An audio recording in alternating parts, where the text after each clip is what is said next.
안녕하세요. What's going on, everyone? In this episode of Film Stock Reviews, I'm reviewing episode 2 of All of Us Are Dead. 지금우리학교는. This episode is really different than the first episode.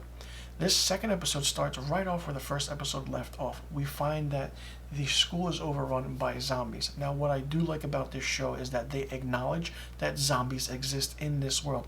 And in this episode, this is the episode where the boy says, "This is Train to Busan." So it's really relevant, and they're aware that only zombies should happen in movies, but not in real life. So they are aware that stuff like this happens, but only in movies. It's really, really good.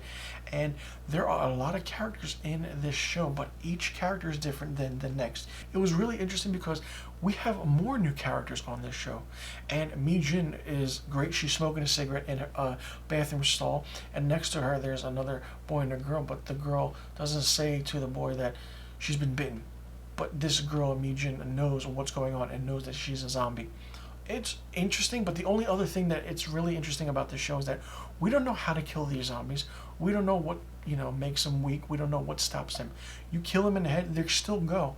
Because Mi Jin actually kills one of the girls with a poker through the mouth. And it's really, really insane. Not only that, the character of Eunjo is really, really good, but really, really laid back. And Jung-san is the one who tries to move things forward, and so to speak, and the president of the classroom, the girl, really, wants to do certain things, but people tell her what to do, but she doesn't do it because she's the president of the classroom. But now, in a dire crisis like this, they want her to do something, but she doesn't. There are about 12 characters, I want to say, in one scene total, where they're all interacting, but it's done in a different way. There are different characters that go off in certain ways in certain areas, but it's really interesting. Now, the students do call the police department and the police station, and they say that there are zombies running at this high school. They don't believe them. They don't want to believe it. And they get more calls because one of the students that was in the first episode that got bit by that rat or hamster, she gets taken to the hospital. She gets for an MRI, but then she bites one of the nurses and one of the doctors. So then that spreads now in the city. So it's a whole thing of going on and on. Now, Mr. Lee is actually in police interrogation, and we find a flashback of why he created this virus. It's actually explained in this second episode why this virus was created.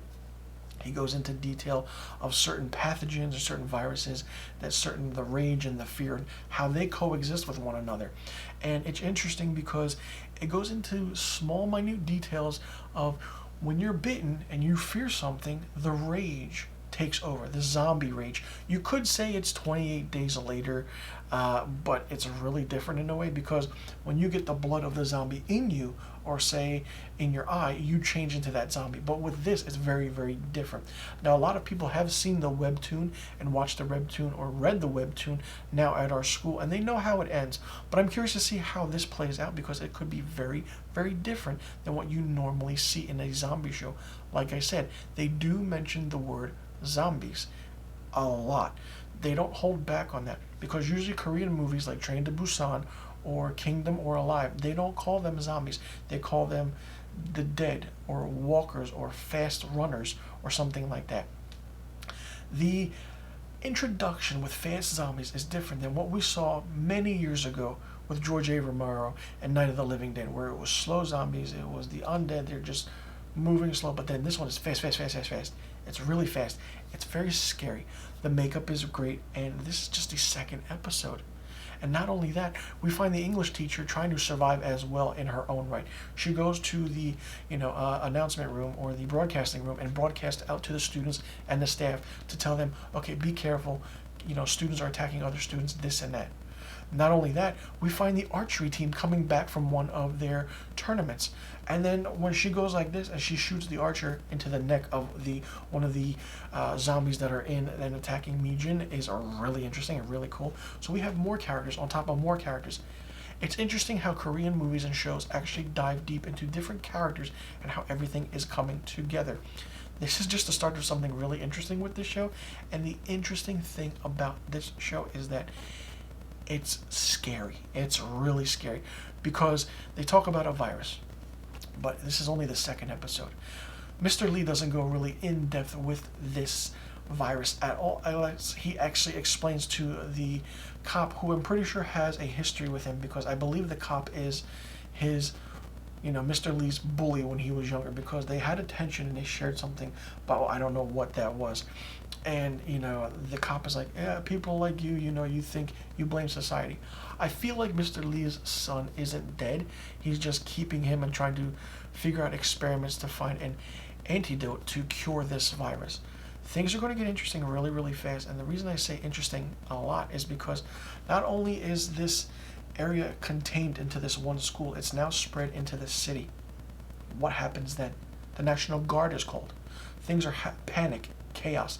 There is a lot of chaos in this second episode, and they dive deep, very, very deep into the chaos of how everything is. Not only that, Onjo calls her father at the fire department and says, there's a fire at the school, you need to come, hurry up. So they go to the school, and everything's happening because the police station and the police department weren't doing anything because they believed it was a prank call. So they call the fire department, and then everything runs in motion. Everything's happening now. Nobody knows how this virus started except Mr. Lee, and that's it. But Mr. Lee knows what's happening, but he's not saying anything. The only thing he said was to the cop, and that was it. This episode was really fast-paced. It was action-packed. There were a lot of interesting moments, and there was a very, very sad, emotional moment where Onjo's friend Isake was bitten. And they share a moment, and there's a flashback with the two best friends loving life, enjoying it, and all of a sudden she has to let her friend go, and it's just, these zombies jump out the windows. These zombies just attack you. They don't hold back. Nothing happens. I'm curious to see what's going to happen in the next episode.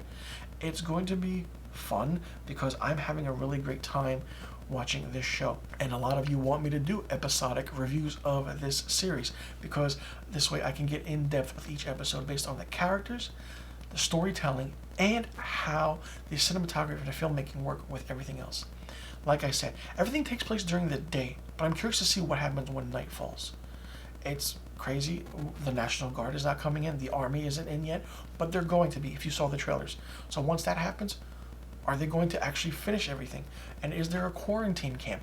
So many questions need to be answered in this series, and it's only episode 2.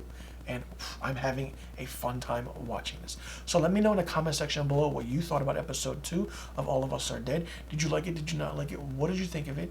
Do you think it was better than episode 1? And where do you see this show going?